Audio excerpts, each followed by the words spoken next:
Le premier jour, c'est-à-dire le jour qu'on arrête même mon mari, j'ai une sœur qui a posté que c'est le plus beau jour de sa vie. Choqué. Choqué. Je venais de contribuer pour son mariage. Elle a dit, j'étais dépassée. J'ai remis à l'Éternel mon berger. Bon, le mariage, il a échoué. Non, parce que mon karma est rapide.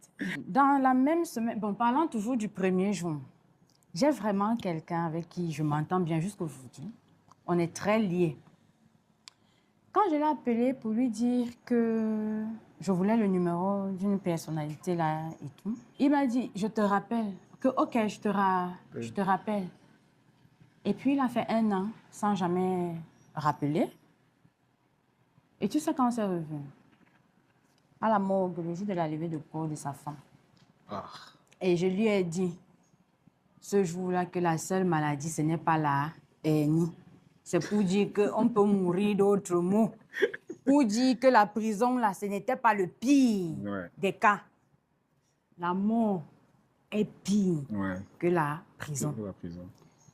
J'ai mon propre beau-frère qui était, comme tu as assisté à toutes les réunions de mon mariage, là, qui était le président de la commission sécurité. Ah, oui, je m'appelle très bien.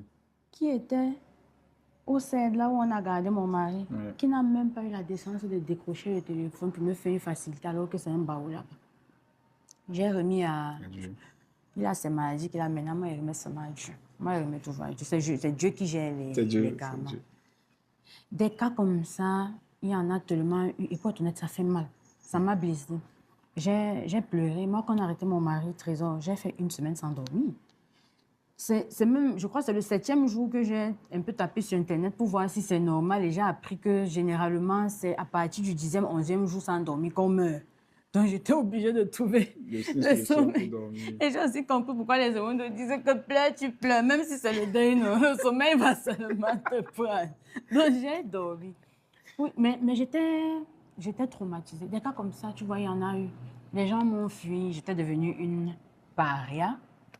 Ils se sont, je ne sais pas, substitués en juge. Je n'ai même rien compris, mais c'était la naïveté. Maintenant, j'ai grandi, j'ai compris que bon, il ne faut rien attendre des gens.